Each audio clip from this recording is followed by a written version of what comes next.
¿Qué Me tal? alegro mucho de verte. Igualmente. ¿Qué estás mirando, observando tus espátulas, no? Que ya son tuyas. Casi, porque ya vamos para el 5.º año y la verdad es que llevamos bastante tiempo siguiendo las espátulas y la verdad es que no nos cansamos. Seguimos con ganas y haciendo un seguimiento bastante minucioso de lo que es la migración, así que aquí estamos como siempre, siguiendo las espátulas. Paco, aprovechando que te hemos encontrado aquí, que estamos en este magnífico entorno, aparte de que también hablemos, por supuesto, del proyecto Limes Platalea, por intentar aproximar un poco a la ciudadanía al conocimiento de la espátula como tal, cuéntanos características de esta especie de ave en concreto. Mira, la espátula, para que nos situemos, se encuentra enmarcada dentro de lo que es la familia Treskiornithidae. Eso puede sonar un poco complicado, pero hay que decir que sus parientes, digamos, más cercanos son el ibis eremita, que todos conocéis por el proyecto que ha habido de reintroducción de la consejería, y el morito, que también es una especie que estuvo muy mal y que ahora se encuentra aumentando a un nivel casi exponencial. O sea que esos son, digamos, sus parientes en lo que es este grupo. Además, aquí nosotros solemos decir a este corredor migratorio la avenida Treskiornithidae, porque por aquí es posible ver los moritos también migrando y también los ibis eremitas nos visitan en la torre de vez en cuando, hacen sus incursiones al mar, retornan y se van aquí a los campos de gol a comer, o sea que los tenemos habitualmente en la zona. Ese sería un poco el enmarcamiento, por decirlo de una manera, de esta familia, ¿no? Y sus características en cuanto a morfología, en cuanto a su hábitat, por ejemplo, ¿cómo se dice? Sus hábitos alimenticios. Cuéntanos un poco más por conocerla. La espátula le viene el nombre de ese pico en forma redondeada, en forma como de cuchara. De hecho, la traducción al inglés sería spoonbill, que tiene ese pico en forma como de cuchara. Eso le permite cribar, digamos, en zonas como por ejemplo aquí la salina y los esteros, pues criba el agua, o en zonas bajas las pozas intermareales, buscando sobre todo camarones, pequeños pececitos e invertebrados de todo tipo, ¿no? Ese sería un poco su hábitat, digamos, a la hora de alimentarse. Después tenemos, por suerte, un hábitat también muy propicio para la cría. De hecho, aquí en la bahía de Cádiz tenemos varios emplazamientos donde la especie se reproduce y lo hace normalmente en sitios o abandonados, que tienen poco uso y están tranquilos respecto a lo que es la perturbación del hombre. Pero por suerte tenemos varias colonias en la bahía de Cádiz y es una especie que se reproduce habitualmente. Va a depender obviamente de los años buenos de lluvia, que la colonia tenga más o menos éxito. Y mucha gente nos pregunta, bueno, ¿y eso por qué? Si viven en un sitio donde hay agua, que es la bahía de Cádiz. Pues porque los pollos necesitan agua dulce. Entonces, los adultos van a puntos donde haya agua dulce, cogen agua y se la llevan a los pollos. Todavía no tienen desarrollado lo que es la glándula de la sal, digamos, los pollos, y no son capaces, digamos, de tomar agua salada, por decirlo de una manera. Entonces los padres van a depender siempre de que haya en el entorno cercano agua dulce. ¿Hay alguna diferencia entre los machos y las hembras de espátula? Pues visualmente o aparentemente no. Cuando los tenemos y los podemos coger para anillar, hay una diferencia en el grosor y demás, en la pata, y que algunas cosas que biométricamente te lo pueden indicar, pero aparentemente no hay una diferencia, no hay lo que se llama un dimorfismo sexual. O sea, tú lo ves, bueno, en tamaño algunas veces, pero es complicado, no hay un dimorfismo sexual claro, ¿no? Como puede ser, por ejemplo, los patos, que tú ves perfectamente cuál es el macho y la hembra. En este caso no. Lo que sí podemos diferenciar son los pollos de los adultos. Los pollos normalmente, ya habéis visto que la espátula cuando vuela tienen las alas completamente blancas, pero los pollos tienen las puntitas de las alas de color negro. Y eso es un indicativo, por eso cuando pasan por aquí por la torre nosotros siempre estamos muy pendientes y contamos lo que son pollos y lo que son los adultos, porque de hecho nos interesa mucho conocer cómo esos pollos que han nacido aquí en la bahía de Cádiz, nosotros hemos marcado, les pintamos algunas plumas de color rojo, cómo pasan por aquí, en qué fecha y de qué manera. Entonces, independientemente de que estén pintados o no, siempre contamos los pollos. Y lo podemos saber precisamente porque las puntas de las alas las tienen de color negro. Cuando ya son adultos pierden esas puntitas y son completamente blancas. ¿Y cuál es el puesto de la espátula en la cadena alimenticia relacionada con su entorno? Pues mira, ahora mismo estas especies lo que hacen es alimentarse, como he dicho antes, de esos invertebrados, digamos, ¿no? Y no tienen... Se puede decir que su dieta no es precisamente vegetariana, sino que hay una dieta basada en esos invertebrados, pececillos, crustáceos y demás de los que se alimentan. También hay que comentar que no tiene unos depredadores que podamos decir, como en otras especies que pueden estar siempre pendientes de esa depredación. En este caso sí pueden predar gaviotas y otras especies sobre los pollos, Los pollitos. los pollitos, ¿no? Perros asilvestrados y cosas así. Pero en cualquier caso no tienen una mayor amenaza que esa. O sea que en ese sentido escapan bien, digamos, ¿no? Aquí tienen un buen hábitat en el que pueden reproducirse sin mayores problemas. Y en cuanto a su estado de conservación actual, Paco, porque en su día la verdad que eso fue una especie que estuvo bastante amenazada, ¿se ha recuperado? La especie, desde aquellos años en que llegó a haber unas 200 pares, estuvo bastante mal, ha tenido una recuperación. También hay que decir que gracias a los programas de conservación que se han puesto en marcha y que a la especie se la protegió y se la manejó adecuadamente. Ha ido aumentando paulatinamente, aunque ha tenido sus altibajos. Ya digo que son muy dependientes de los años meteorológicos. Y si establecemos y vemos una tendencia, pues la verdad es que ha ido aumentando año tras año. Pero si analizamos la última década, como ha habido años malos de lluvia, la especie no se encuentra muy boyante, o sea, tiene sus altibajos, por eso nunca hay que bajar la guardia, hay que estar pendiente y por eso nosotros aquí también, gracias a este seguimiento, podemos evaluar, digamos, el total de la población y ver si sube o si baja. Pero ya digo que ahora mismo el estatus no es un estatus de amenaza, de hecho, a nivel nacional y andaluz se considera una especie catalogada, según la legislación actual, como de interés especial. Según los libros rojos, tanto el andaluz como el nacional, sería una especie vulnerable a la extinción. Pero ya digo, ahora mismo, incluso a nivel de la Unión Internacional para la Conservación de la Naturaleza, no es una especie que se considere amenazada. Pero ya digo, las continuas reuniones que hay nos dicen que hay que estar en guardia porque últimamente, debido a estos años malos que hemos tenido de meteorología, la especie puede disminuir y hay que estar atentos.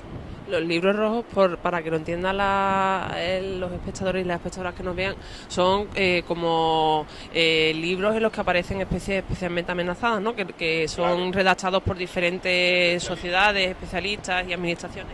Sí, lo que se hace, el grupo que tenemos de especies, por ejemplo de aves, pues se reunieron, estuve por suerte presente en esta historia, especialistas durante varios días, trabajando con borradores, con todo lo que se conocía de cada especie y se evalúa según los criterios de la Unión Internacional para la Conservación de la Naturaleza, que son unos criterios objetivos que dependiendo de los datos que tú manejes te permiten clasificar una especie pues en peligro de extinción o más amenazada o menos más amenazada.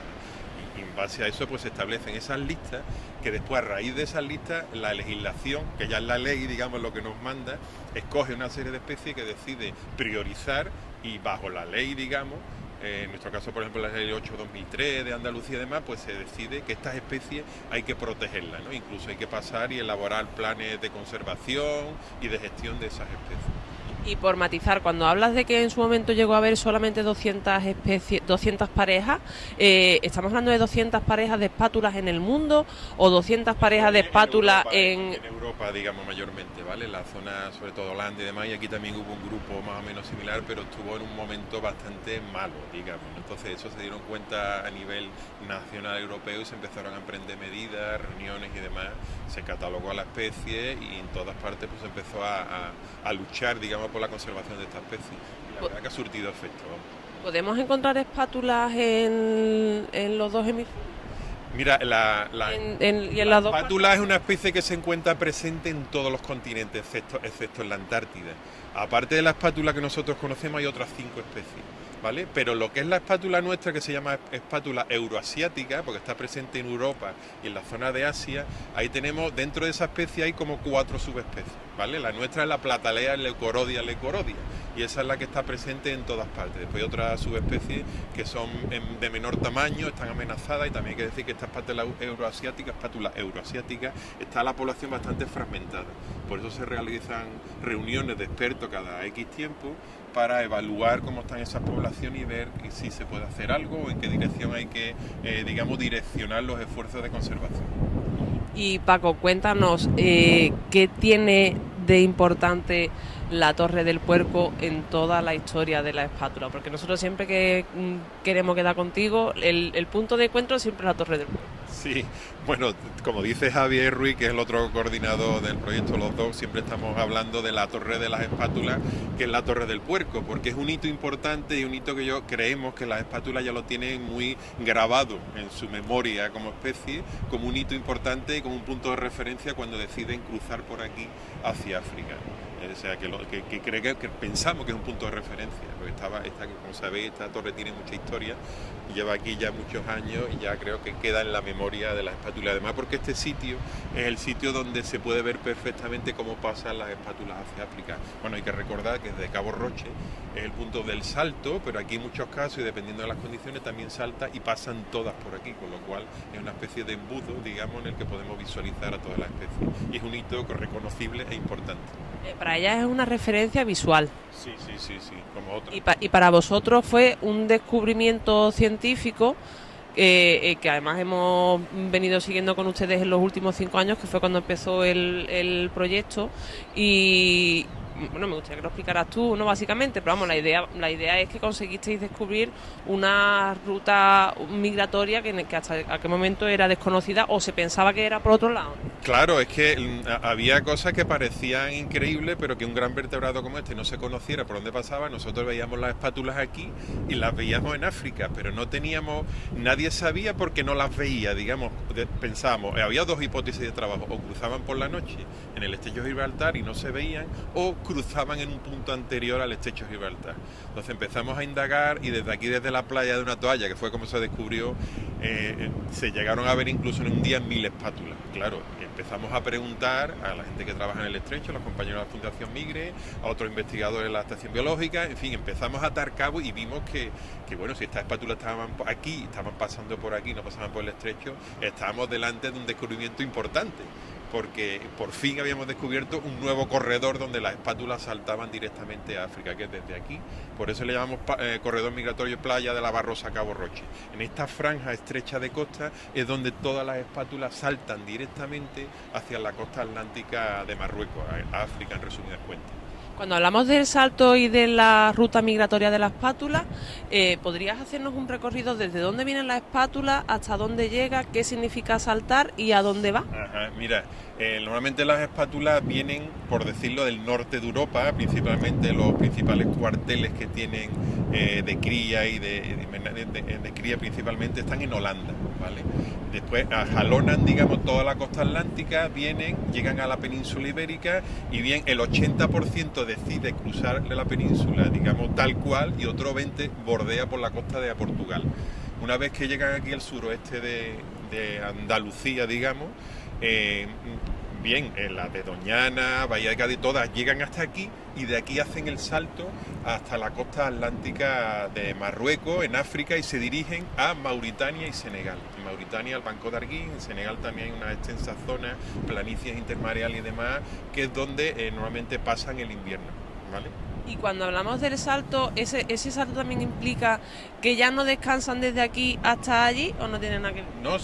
No, no descansan, vamos. De hecho, hay que tener en cuenta que están pasando por un cuerpo de agua, con lo cual es imposible que descansen. Pero hay que decir que estas especies hacen vuelos muy, muy largos. Y de hecho sabemos, por compañeros marroquíes, porque hemos equipado algunas espátulas con radiotransmisores, que cuando llegan a la costa atlántica no paran, sino siguen bajando por la costa, ¿vale? Pueden hacerse 600 kilómetros de un tirón o incluso más, ¿no? Hay especies que han llegado incluso a cruzar la península casi del tirón, por decirlo de una manera, ¿vale? Y para ellas, si las espátulas utilizan la Torre del Puerco como referencia visual para hacer ese salto que menciona, si la Torre del Puerco por algún motivo desapareciera, ¿ellas sabrían continuar ese camino? No se sabe. Sí, asumimos que sí. Es un importante hito, pero hay que tener en cuenta que toda esta costa, todos estos acantilados que hay, son una referencia muy clara, porque aquí a la hora de la salida tienen la torre, pero cuando vuelven de África se encuentran con toda la zona de Conil, todo lo que veis de la playa de las Tres Piedras y demás, toda esa zona de acantilado la reconocen perfectamente. O sea que si por lo que fuera la torre desapareciera, obviamente las espátulas iban a seguir haciendo ese recorrido, pero claro, al tener una serie de puntos clave, las referencias suelen ser también claras. Pero ya digo, toda esta costa acantilada, digamos, les sirve muy clara de referencia a las espátulas. Perdona mi desconocimiento en cuanto al mundo de la espátula en sí, así general, pero solamente las espátulas solo se guían a partir de referencias visuales o también tienen como otras especies referencias, yo que sé, energéticas o como lo llamáis vosotros. Hay distintas Tengo que estudiar. Hay distintas teorías, pero en este caso hay una cultura de especies también, digamos que magnética. Sí, sí, el tema, y pensamos que esta costa también en ese tema que comentas también podría influir y podría haber una relación. Pero de momento, y por lo que sabemos, lo más fácil, lo más intuitivo y lo más directo es la referencia visual. Y hay una cultura de especie. Los padres normalmente enseñan a los pollos, a los hijos, digamos, el camino a seguir. De hecho, lo vemos muy bien aquí en los bandos que hay, porque los bandos que están constituidos por un mayor número de pollos, incluso algunos de ellos que se atreven digamos, a ponerse delante del bando, van dando bandazos, nunca mejor dicho. Y normalmente son los adultos los que acaban poniéndose en cabeza y los que acaban guiando a los pollos para que crucen al continente africano.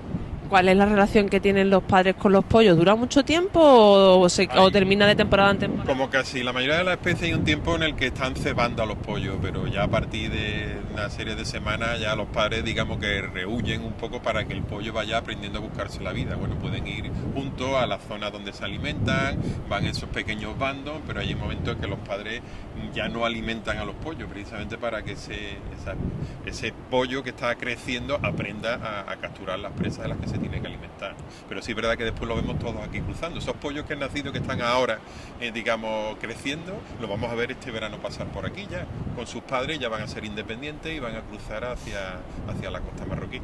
¿Y las parejitas duran solamente la temporada o se mantienen durante el... Hay algunas que se mantienen y de hecho hay una fidelidad bastante importante a las zonas de reproducción. Eso lo sabemos también por el seguimiento que se ha hecho durante años desde la Consejería de Medio Ambiente, los equipos de seguimiento y demás, de adaptación biológica y demás, todas las anillas que se han ido poniendo de PVC, esas que son blanquitas, que tienen unos números, código alfanumérico que se llama, de números y letras que tú puedes leer a distancia con un telescopio y gracias a eso podemos saber el historial de esas especies. Y podemos conocer, y de hecho conocemos la fidelidad que tienen a las zonas de invernada, a las zonas de reproducción, en muchos sitios, aunque van variando, pero esta zona del suroeste andaluz, digamos, funciona como un todo, ¿no? Hay espátulas de aquí que se han criado aquí en la covacha, que las encontramos en otras colonias cercanas, en fin, que hay movimiento, pero sí sabemos esa fidelidad, digamos, a esas zonas de reproducción.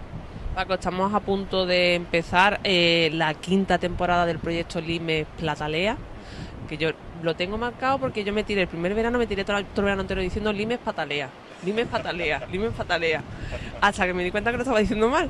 Y hice un montonazo de piezas diciendo Limes Patalea, y el Limes Patalea, la patalea es una espátula. No, pero ya lo digo bien. Ya sabéis que Platalea viene del nombre científico de la especie, Platalea leucorodia, y hay gente que confunde y habla como si fuera Limes Platalea el nombre científico de la especie. Lime es un término latino, digamos, que habla de las fronteras del imperio, de las personas que se dedicaban a controlar, y que digamos por eso nosotros hemos asumido que somos los controladores o los aduaneros de la especie, y después le pusimos de coletilla Platalea.